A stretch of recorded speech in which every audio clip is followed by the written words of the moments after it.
Ang kandado at ang susi. Noong unang panahon, sa isang lumang bahay na matagal nang nakatiwangwang, may isang matibay na kandado na nakasabit sa isang lumang pintuan.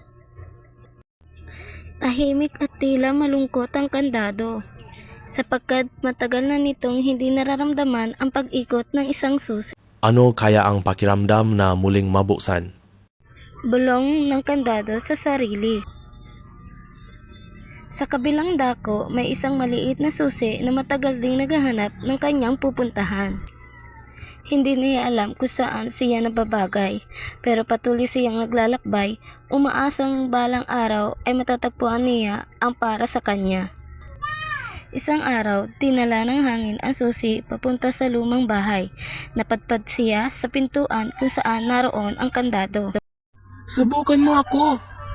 Sabi ng kandado, puno ng pag-asa. Maingat na pumasok ang susi sa butas ng kandado. Sa unay tila hindi tugma, ngunit nang bahagyan niyang ikiniling ang sarili, bigla itong umikot. Click! Bumukas ang kandado sa unang pagkakataon matapos ang mahabang panahon.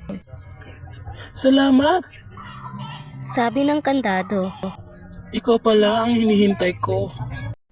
At ikaw naman ang dahilan kung bakit ako nabuo. Tugon ng susi.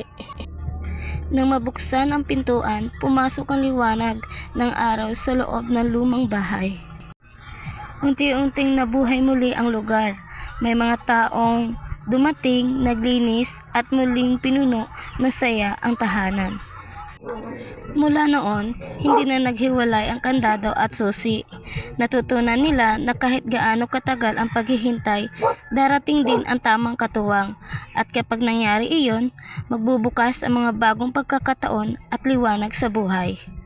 Aral: may tamang panahon at tamang tao para sa bawat isa. Kapag natagpuan mo ito, bubukas ang mga pintuan ng bagong pag-asa at kaligayahan. Muli, kung nagustuhan nyo ang kwento na ito, please subscribe, follow, or share and comment and react.